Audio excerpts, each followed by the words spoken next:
A gente vai estar fazendo a leitura do Evangelho de Mateus, capítulo 24. A gente vai ler do versículo 1 até o 14. Esse texto é considerado, conhecido, né, como o sermão profético, também conhecido como o princípio das dores. A gente vai estar falando hoje um pouquinho sobre o princípio das dores. Ok? Ninguém aqui gosta de dor não, né? Então vamos se agarrar com Deus, então. Ninguém gosta de dor, então vamos se agarrar com Deus. Tem aplicativo ali? Já botei. Mateus 24. Mateus 24. A gente vai ler do 1 até o 14, tá? Correto. Então vamos lá. A maior parte do texto aqui são palavras do próprio Jesus, tá? Saindo do templo, Jesus ia se retirando quando se aproximaram dele os seus discípulos para lhe mostrarem a estrutura do templo. Ele, porém, lhes perguntou: não vedes tudo isso? Em verdade vos digo que não ficará aqui pedra sobre pedra, que não seja derrubada. Estando ele assentado no Monte das Oliveiras, aproximaram-se dele os discípulos, em particular, e lhe pediram: dize-nos, quando acontecerão estas coisas? E que sinal haverá da tua vinda e do fim dos tempos? Pergunta bem interessante, né? Que sinal haverá da tua vinda e do fim dos tempos? Alguém aqui já fez essa pergunta? Alguém aqui já se interessou em saber essa resposta? Respondeu-lhe Jesus: acautelai-vos que ninguém vos engane, pois muitos virão em meu nome, dizendo: eu sou o Cristo, e enganarão a muitos. Ouvireis de guerras e rumores de guerras, mas cuidado, para não vos alarmardes. Tais coisas devem acontecer, mas ainda não é o fim. Levantar-se-á nação contra nação, reino contra reino, e haverá fomes, pestes e terremotos em vários lugares. Todas essas coisas, porém, são o princípio das dores.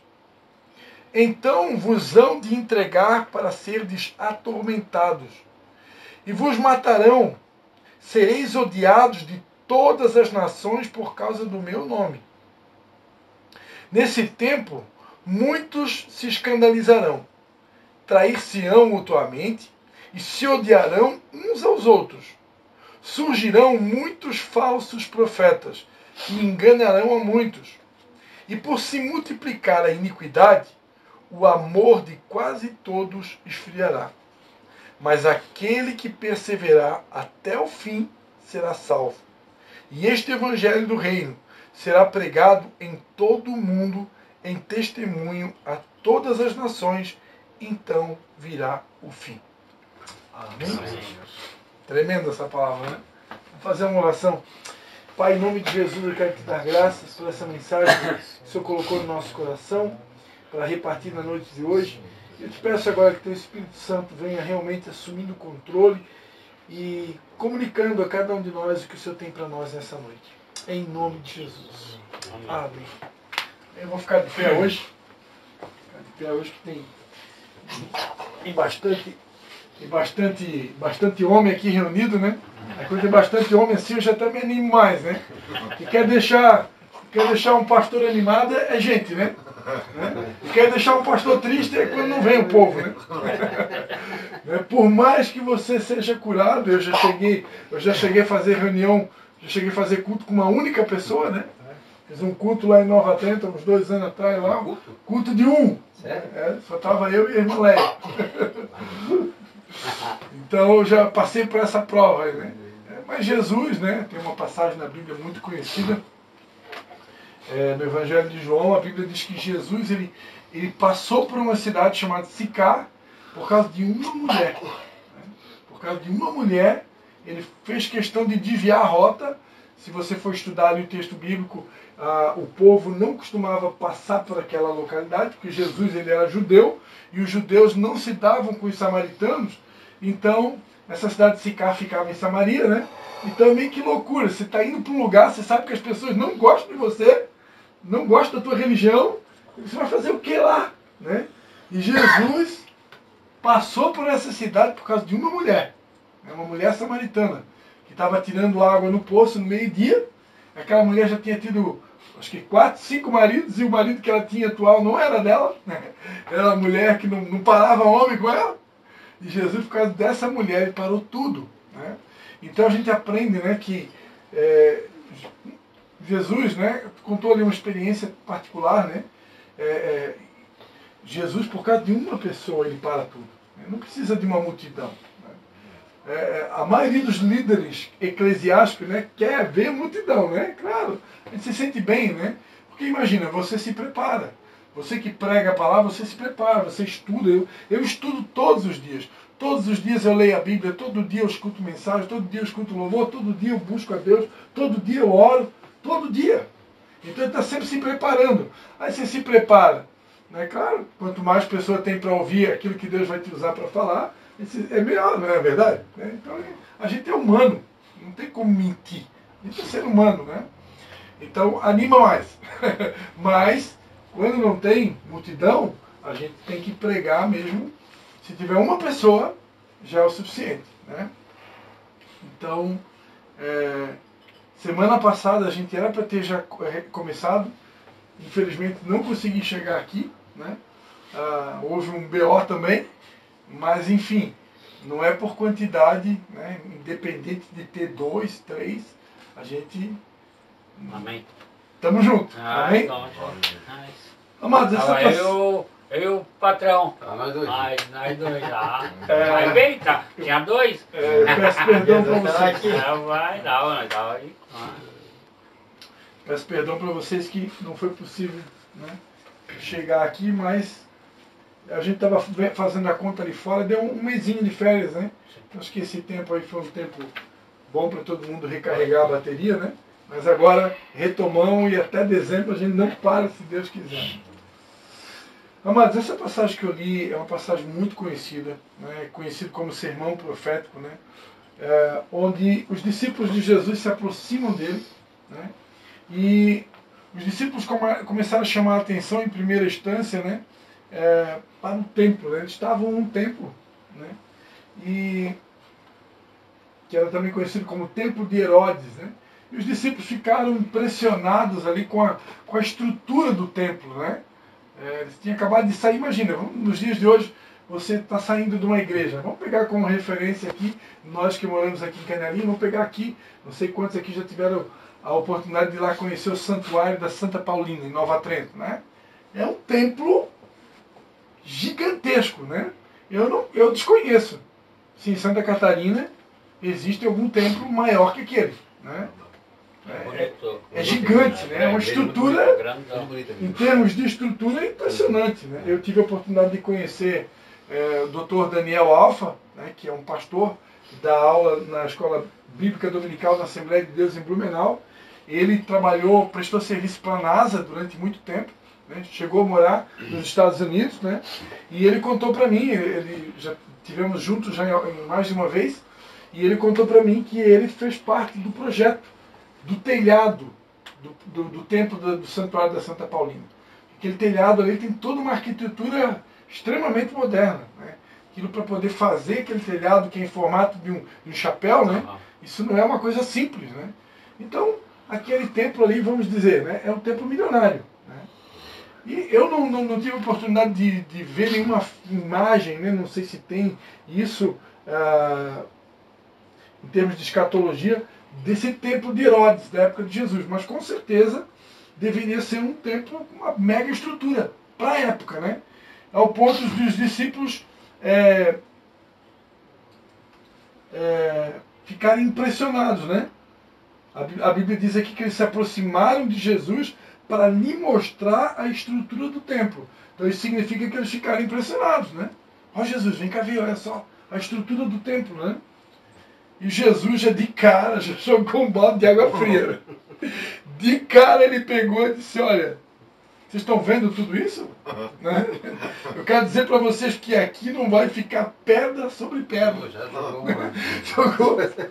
Agora, abrindo um parênteses, né? Isso não significa, né, que estrutura não tem valor. Isso não significa que templo não é importante. Não é isso. Hoje, eu já presenciei vários pregadores do Evangelho, né, meio que detonar a estrutura e falar mal. Por quê? Por que existem pregadores que falam mal da estrutura, do templo, né? Templo feito de alvenaria, tijolo, cimento, madeira. Por quê? Porque a própria Bíblia fala que haveria um dia em que Deus não habitaria mais em templos feitos por mão de homens. Ele habitaria dentro de cada um de nós. Então hoje, né, o Espírito Santo de Deus, ele habita dentro de todo aquele que confessa Jesus como seu Salvador. Quando a Bíblia fala em Efésios capítulo 1, que quando você crê que Jesus é o Filho de Deus, quando você crê que você é um pecador, e porque você é um pecador, eu sou um pecador, e você precisa de um Salvador, e quando é apresentado Jesus para você como o Salvador dos teus pecados, e você acredita nisso, você acredita, não, eu preciso de um Salvador, porque os caras, se não tiver um Salvador, estão lascados. Né? E quando você entende isso, e você acredita que Jesus é o Filho de Deus, que veio a esse mundo para morrer numa cruz pelos teus pecados, derramar todo o seu sangue pelos teus pecados, a Bíblia fala que no momento da fé, quando você crê, você recebe um selo, que é também chamado de penhor, que é o Espírito Santo. O Espírito Santo vem morar dentro de nós. Então agora é Deus morando em nós. Por isso que um dos títulos de Jesus, né, o título de Deus, ele é chamado de Deus Emanuel. Ou seja, Deus conosco. Emanuel significa Deus conosco. Por que ele é Deus conosco? Porque ele habita dentro de nós. Então hoje, todo mundo que é cristão, quem estuda a Bíblia, quem crê na Bíblia, sabe que Deus não habita mais dentro de um templo, uma estrutura feita por mão de homens. Deus habita dentro de nós. Né? Por causa disso, teve um tempo aí atrás, eu presenciei isso, onde muitos pregadores do Evangelho meio que começaram a bater na estrutura. Dizer, não precisa de estrutura. Para que estrutura? Se Deus agora mora dentro de mim. Né? Só que a estrutura, ela tem inúmeros benefícios. Né? Vocês não gostariam... Aqui nós estamos aqui, a proposta aqui é outra. Aqui o pequeno grupo, a proposta é casa. Casa. Aqui não tem... Pode vir qualquer pessoa aqui, pode vir espírita, pode vir budista, pode vir com religião, sem religião, com dinheiro, sem dinheiro, preto, branco, azul, amarelo. Aqui não tem discriminação para ninguém, todo mundo aqui é bem-vindo, né, Luiz? Então, e a proposta aqui é um pouco diferente. Agora,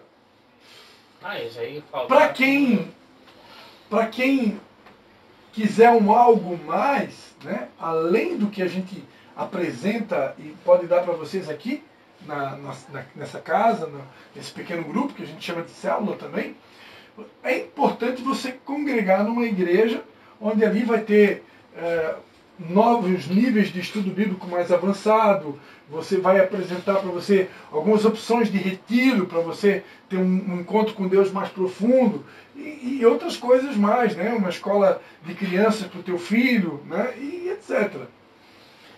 E ali você poder também colocar os teus dons e talentos à disposição. Né? Então, para que haja uma aglomeração de um maior número de pessoas, você vai precisar de uma estrutura, vai precisar de um templo. Né? Então não existe nada de errado com o templo. Tá? Então só abrindo esse parênteses aí, as minhas mensagens são gravadas, né? E não é só vocês que vão ouvir ela. Com certeza mais pessoas vão ouvir essa palavra depois. E com certeza se o Espírito Santo está direcionando para falar sobre isso, é porque alguém precisa ouvir isso. Amém? Amém. Então, eu costumava sempre dizer lá em Nova Trento, ó, vocês fiquem tranquilos. A partir do momento que as minhas mensagens são gravadas, fica ligado que nem tudo que está sendo pregado é para vocês. Às vezes é para quem está ouvindo lá na telinha, né? Então, mas tem coisa que é para a gente, né? Então a gente tem que filtrar e ver o que é para nós, né? Mas só abrindo esse parênteses para dizer que a estrutura ela é boa. Né? E eu diria para vocês, né? Tem pessoas que se não tiver uma estrutura, ela não vai. Ela não vai. Tem pessoas que ela precisa de uma estrutura, porque ela, na mente dela está condicionado que para buscar a Deus tem que ter uma estrutura religiosa, tem que ter um templo. Então ela aprendeu desde criança. Essa mulher samaritana, por exemplo, que Jesus se encontrou com ela, essa mulher samaritana, ela tinha aprendido desde criança que o lugar para buscar a Deus era no monte que tinha lá em Samaria. E ela também aprendeu desde criança que para os judeus o lugar certo de buscar a Deus era no templo, em Jerusalém. E aí Jesus acabou com a conversa e disse, não, a hora vem e já chegou, né, que os verdadeiros adoradores adorarão o Pai em espírito e verdade. E como é em espírito e verdade, não depende do monte e não depende do templo. Não depende de nada físico, porque é uma adoração espiritual. E se é espiritual, não depende de monte, não depende... Porque tem gente que diz, né? Ah, eu gosto de ir para o monte. Vamos fazer uma vigília no monte, Nunes? O que vocês topam aí? Vamos marcar uma sexta-feira à noite, vamos subir para uma montanha? É top também. Eu nunca fui, mas tem essa montanha. Eu já fui, né? Acho muito legal, é uma experiência que quem nunca teve, né? Pegar e ir para a montanha assim, e ir lá para a montanha, é bacana. Mas precisa ficar claro que Deus não depende de monte, Deus não depende de estrutura, Deus não depende de geografia nenhuma. A Bíblia diz no Salmo 139, para onde me irei do teu espírito? Tu pode ir para uma caverna, tu pode ir para uma ilha deserta, tu pode ir para o outro lado do planeta, lá para o Japão. Não tem. Deus é onipresente, Ele está em todos os lugares. Né? Agora, claro, existem alguns ambientes, algumas geografias que facilitam. Né? Imagina você caminhar nas ruas de Jerusalém. O lugar onde Jesus viveu lá, cara. Então, tu caminhar nas ruas de Jerusalém e dizer que é a mesma coisa que a casa do Nunes, não, me perdoe, né, Nunes? Não dá para comparar, né? Com todo respeito, o lugar aqui é maravilhoso, a gente é muito bem recebido. A Indenara, de vez em quando, dá umas loucas na cabeça dela, ela faz umas comidas aí que o pessoal nem quer ir embora, né? Mas andar nas ruas de Jerusalém é um sonho. Né? A minha mãe esteve lá, ela disse que a vontade dela é chorar o tempo todo. Né? Porque tu imagina, você está andando num lugar onde o cara andou. Né? Então não tem como negar que algumas geografias, alguns ambientes são importantes. Então a gente não vai desmerecer. Mas Deus é espírito. Ele não depende de nada, ele não depende de estrutura, não depende de nada para se buscar ele. Né? Mas alguns ambientes facilitam. Né? E se você tem um ambiente agradável, se tratando de uma estrutura, isso vai facilitar muito, né, as pessoas a se aproximar de Deus, até porque algumas, como eu falei, já estão condicionadas na mente dela, tem que ter. Né? Se não tiver, né, ela não vai. Né? E eu diria, eu vou um passo mais além ainda para a gente encerrar esse ponto. Né? Pessoas que têm bastante recurso financeiro, essas pessoas têm até dificuldade, algumas delas, né? Não vamos aqui, eu não tenho preconceito contra ninguém, fique bem claro isso, mas existem pessoas de uma certa escolaridade, com uma capacidade financeira maior, que se ela olhar para uma estrutura meio mais ou menos, ela nem entra lá. Né? Infelizmente, é verdade. Tem pessoas que ela vai olhar para um templo religioso, ele vê um templo meio feio, de repente com aparência ruim, ou até mesmo sujo, né? A pessoa vai olhar, meu Deus, que negócio é esse? Né? Eu não vou entrar lá. Por quê? Porque aquela pessoa ela tem posses, ela tem escolaridade. Até então, para sentar. Até para sentar. Se for uma cadeira qualquer, ela já vai olhar assim. Se for uma cadeira só madeira, infelizmente, é o mundo que a gente vive. Uma pessoa que não tem muitas posses, não tem muita escolaridade, ela senta no chão, senta na cadeira de madeira, na cadeira de palha, sei lá que for, entendeu? Não tem esse negócio. Né? Vai lá na África, por exemplo. Lá na África, lá, o pessoal cultua lá no deserto, muitas vezes. Né? E eles estão felizes. Né? Mas tudo depende do local, da geografia, do público. Né? Se eu quero, por exemplo, eu como pastor, quero atingir todos os públicos, é importante. Se daqui a pouco Deus me der ter condições de ter um templo top, né? Vai facilitar. Essa é a verdade.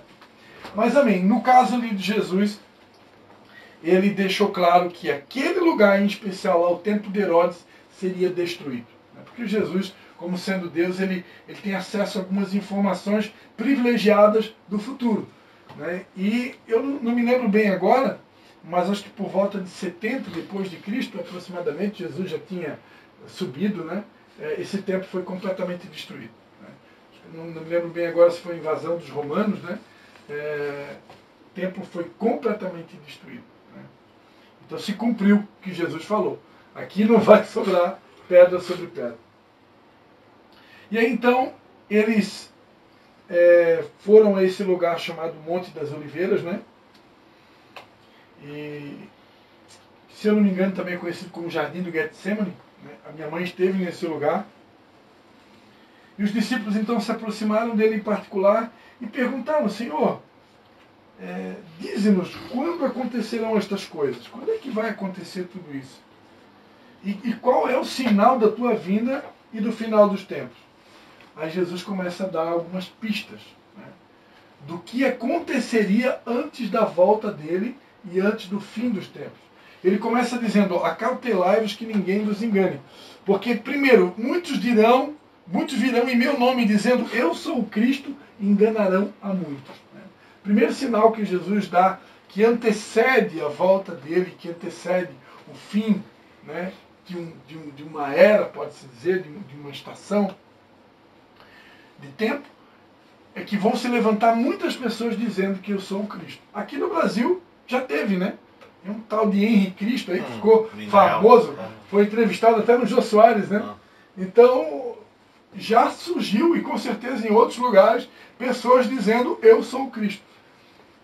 E a tendência é que vai surgir outros, né? Até a volta de Jesus, a tendência é que vai surgir outros. Jesus já previu que isso ia acontecer. Então isso é um sinal de algo que aconteceria antes da volta dele. E ele continua dizendo: ouvireis de guerras e rumores de guerras. Né? Quantas guerras nós já tivemos? As maiores, a Primeira e Segunda Grande Guerra Mundial, né? Mas não foram as únicas, né? Teve guerra no Vietnã e muitas outras guerras, né? Guerra até, como é que é aquela guerra que teve lá no Rio Grande do Sul, é mesmo? Que é aquela guerra dos farrapos, né? Então, agora, atualmente, né, está acontecendo duas guerras, uma na Ucrânia, e essa lá em Israel, né, atualmente. Então, guerras e rumores de guerras é algo que já aconteceu vários e continua acontecendo nos dias de hoje. E Jesus disse: olha, cuidado para não ficar alarmado, porque essas coisas vão acontecer, mas ainda não é o fim. Ainda não é o fim. São só sinais que antecedem o fim. Também conhecido como o princípio das dores. Né? E ele vai dizer: olha, nação vai se levantar contra nação, reino contra reino, vai haver fomes, pestes, terremotos em vários lugares. Fomes já aconteceu em alguns lugares. Pestes têm acontecido muitas, né? Coronavírus, recentemente, é uma peste. Né? Quantas pessoas morreram com esse coronavírus? Eu tive um dia ali que eu andei pesquisando ali no Google, né? Quantas pessoas morreram aqui no Brasil? É um número absurdo, tá? É absurdo. Né? Se alguém tem celular e quiser dar um Google, rapidinho tu vê ali a informação. Muita gente morreu. E é uma peste, né? Houve outras pestes, quem lembra do Ebola, né? Matou milhares também, a dengue, né? também agora A dengue, a própria dengue, né? Quantas pessoas já morreram com a dengue? Então são pestes, né? E aqui diz, então terremotos, né? Quantos terremotos já tem acontecido? Aquele tsunami que aconteceu, né? Quantas pessoas morreram com o tsunami, né? Então são tudo sinais que antecedem. E vamos citar agora essa queimadura toda que deu, esse incêndio lá em Los Angeles, né? Não é um incêndio comum, né? Não é um incêndio convencional. Né? Essa enchente que aconteceu no Rio Grande do Sul, agora há pouco tempo atrás, também não é uma enchente comum. Né? Porque em toda a história humana nunca tinha acontecido uma enchente nessa proporção. Morreu muita gente. Né? Teve uma cidade lá, eu tenho vários amigos gaúchos, né? Eu tenho um amigo meu lá que ele disse que tem cidade lá inteira que riscou do mapa. A cidade inteira. Riscou do mapa, apagou. Tomou tudo. Tem uma ali, eu não sei qual que é o lugar ali, eu acho que era perto daquele viaduto, aquele túnel ali. E tem uma cidade embaixo baita de um açude, eu acho que é um baita de uma coisa, diz que é uma cidade que tem ali embaixo. Muitos falaram. Sim, a Lagoa dos Barros. É. Que é lá, a cidade, a lagoa e... Ficou embaixo. Só tu vê a lagoa sim, mas é ali embaixo da lagoa era uma vilarejo, cidade, uma cidade, né? Amém, que vamos indo para o final então, né? Então Jesus disse, né? Que reino se levantaria contra reino, haveriam pestes, fomes, terremotos em vários lugares. Ele continua dizendo, todas essas coisas, porém, são o princípio das dores, né?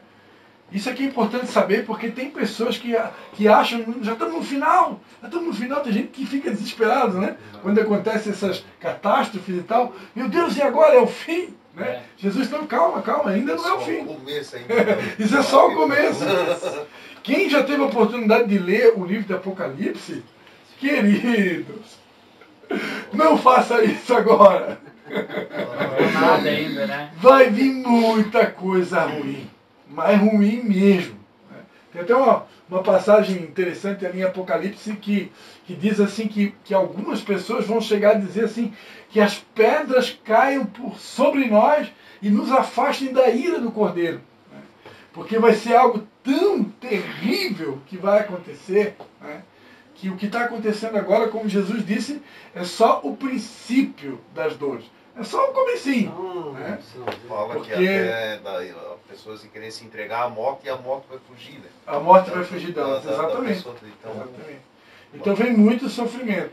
Agora, algo que eu tive a oportunidade de aprender, né, estudar em teologia, né? Por que todo esse sofrimento? Né? Porque embora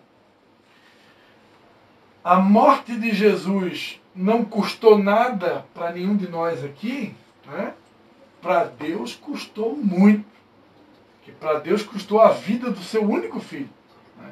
Então para ele custou muito. E por causa desse preço altíssimo que foi a morte do próprio Filho de Deus, para que nós pudéssemos ser salvos, e ainda assim muita gente ignora e muita gente despreza, Deus reservou para si, na sua soberania, porque ele, como Deus, ele é soberano sobre tudo e todos, ele decidiu que nos últimos anos, aqui na Terra, ele traria um período de juízos, né, sobre a Terra. Deus decidiu fazer isso. E eu pergunto, ele pode fazer? Não pode. Ele pode. Ele é Deus. Né? Então, deixa eu botar minha ira para fora. Eu vou trazer um... Devagarinho, ele está... Para chamar atenção. De uma certa forma, também uma maneira de chamar a atenção da humanidade. É esse amor, né, gente? Que ele vê um potencial muito mais em nós do que a gente mesmo, né? Tipo, às vezes, que nem às vezes o Nunes é pai, às vezes tu vê um potencial no teu filho e tá cobrando ele não consigo, não posso, mas tu tá vendo que ele pode mais, tu tá vendo? E é isso que eu me pergunto, às vezes, eu disse, Deus, meu Deus, por tu ter dado teu filho, o que o Senhor viu em nós? Eu fico me questionando, às vezes, quando o Senhor nos deu fôlego de vida, quando a gente andou com o Senhor no jardim, o que a gente fez que te cativou tanto? O que a gente fez que te emocionou tanto? Que é uma luta constante, o inimigo tenta sempre nos derrotar, acabar com a humanidade, mas Deus, que nem ele, sempre tem uma estratégia de nos dar uma nova chance, né? Que amor é esse que é infinito por nós? Na verdade, Deus ele considera, ele quis ter uma família, né? Porque ele e o filho, né? A Bíblia diz no princípio, ele já estava ele com o filho, né? E o Espírito de Deus pairava sobre a face das águas, né? E Deus quis ter uma família. Então, embora que biblicamente, né, perante a Bíblia, é considerado filho de Deus quem já confessou Jesus como seu Salvador. Mas ainda assim, ele como um grande pai, criador do universo, de uma certa forma pode-se dizer que ele vê todos como parte de uma grande família. Né? E aí, como que tu não vai amar, né, a tua família? Né? Então, não quer perder nenhum. Não quer perder nenhum. Até uma coisa que precisa ficar bem claro para nós, o inferno não foi criado para o homem. O inferno foi criado para Satanás e seus demônios. Deus nunca quis lançar nenhum filho dele. Qual pai que quer lançar um filho no inferno? Né? Se alguém aqui tem filho, quem aqui teria coragem de mandar um filho para um lago de fogo? Eu não tenho coragem. Minha filha e meu filho podem ser os mais pecadores possíveis, mas eu não teria coragem de botar eles no lago de fogo. Então Deus não quer lançar ninguém no inferno, ele quer salvar todo mundo. Jesus morreu para salvar todo mundo. Mas aqueles que se esquecem de Deus, a Bíblia fala que o destino deles é o inferno. Né? Então, aqui para encerrar, então, queridos, Jesus disse ainda, né, que nós seríamos entregues para ser atormentados. Muitas pessoas morreriam por causa do nome de Jesus. Seríamos odiados de todas as nações por causa do nome de Jesus. Isso já existe, né? Nos dias de hoje, o fato de você professar a fé em Deus, você já atrai alguns perseguidores, você já atrai algum preconceito. Tem pessoas que, se tu se identificar como cristão, ela te ignora, ela te trata mal. Já tem até né? alguns países, né, pastor, também, eu acho, a Sim, China, a Coreia do Norte. Tem países que a perseguição é A aberta. Coreia do Norte mesmo? É fechado, né? Quem é adorador tem que, fechado. tem que ser escondido para não... Tudo camuflado. Isso. Né? E aqui ele continua dizendo que nesse tempo muitos vão se escandalizar, vão se trair uns aos outros. Né? Nos dias de hoje já existe traição. Né? Se levantariam muitos falsos profetas que enganariam a muitos. Né? Nos dias de hoje já existem muitos falsos profetas, né? Muito lobo disfarçado de ovelha. Né? Mas a igreja aí está cheia. E aqui o ponto principal aqui, o ponto principal. E por se multiplicar a iniquidade ou o pecado, o amor de quase todos esfriaria. Então, um dos grandes sinais que antecedem o fim é um esfriamento do amor. Né? Ser humano esfriando. Né? Ser humano tratando outro ser humano muitas vezes como um animal, como um lixo, né? Com desprezo, tratando de qualquer maneira. Eu estava até conversando com o Nunes e com o Maicon ontem, a gente estava falando sobre o tombamento, né? Eu estava vendo a SAMU, tombou o caminhão do caminhoneiro, a SAMU reanimando o cara, que ele estava quase morrendo, e o pessoal passando por cima dele para roubar a carga. Tipo, aquele cara que estava ali não estava nem aí, entendeu? Ele só tá... Isso já tá. Uma coisa surreal, tu não olhar. Tira a vida de uma teu pessoa ser por humano. 20 É. pila, 10 pila. Às vezes a gente vê um cara às vezes trancado também, um caminhoneiro trancado lá e um tipo de gente filmando. Ou, tipo assim, um monte de gente com o celular na mão filmando, mas Ninguém ninguém vai dá Ninguém pra vai lá perguntar pra abrir. como é que tava ou do lado. Essa cena aí marcou, né? Eu vi essa cena aí. Até Foi forte. fizeram uma foto da mulher puxando a porta, né? Que uma mulher Sim. puxou a porta, não sei se foi a mesma. Aconteceu no Rio Grande do Sul também, que o caminhão tava pegando fogo e os caras filmando o fogo. E a mulher, tá, mas você não fazer nada. E a mulher puxando a porta pra ele arregaçar, pra ele poder sair uma mulher, cara. Aí fizeram uma foto dela, tipo, a Mulher Maravilha e os caras tudo com o celular na mão. Ô, pastor, só uma dúvida minha. A diferença ali do pecado e iniquidade, assim, qual que é? Porque eu sempre, às vezes, assim, agora que eu estou lendo assim, às vezes eu leio iniquidade e pecados. Eu aprendi o seguinte, né? Pode depois pesquisar isso mais a Sim. fundo e te trazer numa outra reunião, né? Mas eu aprendi o seguinte, que a diferença do pecado e da iniquidade é que a iniquidade ela é pecado, só que é o pecado cometido por aquele que já conhece a verdade. Sim. Porque tem pessoas que ela está na ignorância Sim. e ela comete o pecado muitas vezes na ignorância. Ela não sabe da gravidade do que ela está cometendo. A iniquidade já é um nível mais alto. A pessoa sabe que é errado, ela já tem consciência que aquilo é pecado e ainda assim ela faz. Então ele está sendo um iníquo, né? Porque o iníquo é aquele que comete o pecado mesmo sabendo que está errado, mas mesmo assim ele faz. Né? Então é uma iniquidade. Né? Então é um ato iníquo. Né? Então normalmente é cometido por alguém que já sabe que é errado e mesmo assim ele faz. É diferente do pecado. Eu vi um pastor falar que o problema é quando o pecado, tu tá pecando e reconhecendo que tá pecando e depois tu não se humilha. O pecado te anestesiar e tu, pequei já, não tem mais o que fazer. Sabe? Se acostumou com o pecado. Aí a gente já chama de mente cauterizada, né? As pessoas têm a mente cauterizada, ela já se acostumou com o pecado e aquilo já tanto faz como tanto fez, né? Tem até uma passagem na Bíblia que fala sobre isso, né? Até porque se tu faz um pecado e tu não se sente ruim que querer, porque tu já tá morrendo por dentro, morrendo, né? Porque se tu não sentir mais nada, sabendo que tá fazendo errado. O salário do pecado é a morte, querendo ou não, espiritualmente já está morto, já Já está morto. já está morto. E aqui, amados, Só para deitar só. a gente encerrar então, né? Mas aquele que perseverar até o fim será salvo. Glória a Né? Deus. Aqui falando sobre a perseverança, né? Nós temos que perseverar até o fim.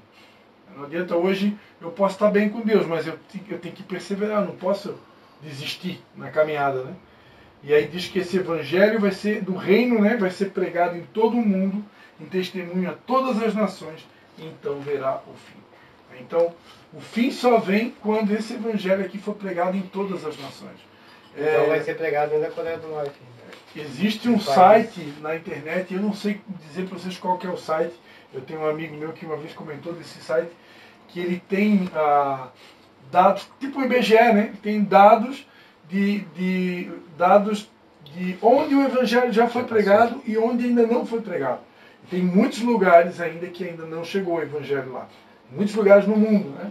Agora a gente sabe hoje. Só que com a tecnologia hoje, com a questão, né, da internet e tal, tudo está muito acelerado. Então é possível, com essa aceleração, né, que em um tempo menor o evangelho vai chegar em lugares que ainda não chegou. Então isso indica que a gente está cada vez mais próximo do fim. Né? Mas Porque pela internet, vai mandando para tudo, né? Mas tem coisa para acontecer ainda, né? Pelo que a gente leu aí, tem muita coisa para acontecer ainda. Amém? Que eles vão ficar de pé?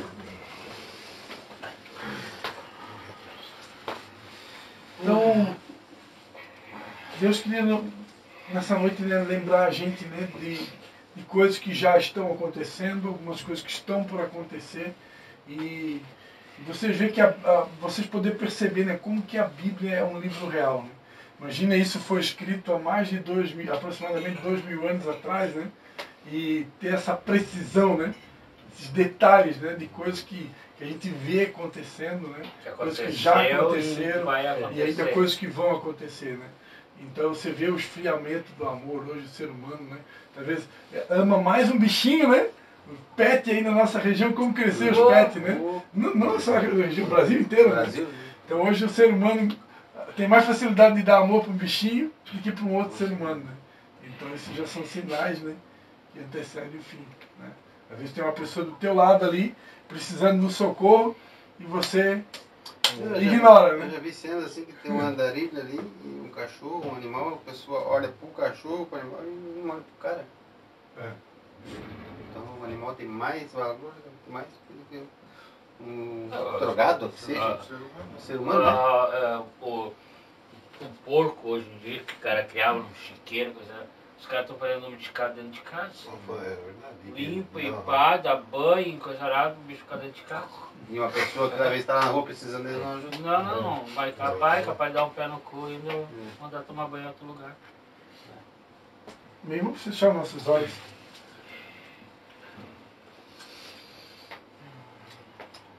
Quero dar uma oportunidade nessa noite. Eu não sei se todos aqui já tiveram a oportunidade de entregar. Eu creio que todos aqui já entregaram a sua vida para Jesus. Se houver alguém que ainda não tem entregue a sua vida para Jesus, né? A palavra de Deus diz: entrega o teu caminho ao Senhor, confia nele e no mais ele fará. Né? Não deixe de entregar a sua vida para Jesus. Nessa noite ele convida a cada um de nós para que nós possamos perseverar nesse caminho. A palavra de Deus é clara: aquele que perseverar até o fim. Não importa você estar bem com Deus hoje, você precisa perseverar, precisa permanecer. Né? Deus espera que nós possamos permanecer até o fim com Ele. Eu quero orar pela tua vida, para que Deus te dê essa graça, que você possa perseverar, não desistir desse caminho, amados, porque esse é o único caminho, não existe um outro caminho. Jesus disse: eu sou o caminho. Né? É artigo definido, é o único caminho. Não caia na mentira do inimigo de achar que existam outros caminhos, porque não existe. Ele é o único caminho. Pai, em nome de Jesus, eu quero te pedir, Pai, por cada homem que está aqui, para aqueles que vão ouvir essa gravação, Pai, que o Senhor alcance cada um de nós com o teu amor, com a tua graça, com a tua misericórdia, Pai. Que o Senhor derrame sobre nós um espírito de fortaleza, um espírito de permanência e de perseverança, Pai, para que nós possamos permanecer e perseverar contigo até o fim, Senhor. Em nome de Jesus, aquece os nossos corações, Pai. Que essa frieza dos últimos tempos, esse esfriamento dos últimos tempos, que não venha alcançar o nosso coração, Pai. Que nós possamos estar apaixonados por Ti e cada vez mais desesperados pelo Teu amor e pela Tua presença, Pai. Aquece ainda mais os nossos corações e nos dá essa capacidade de perseverar até o fim contigo, Pai. Eu abençoo cada um aqui em nome do Pai, do Filho e do Espírito Santo. Amém. Amém. Dê um abraço no seu irmão aí. Diga para ele que bom que você veio. Que bom que você veio. Vamos botar gasolina. Pedrão.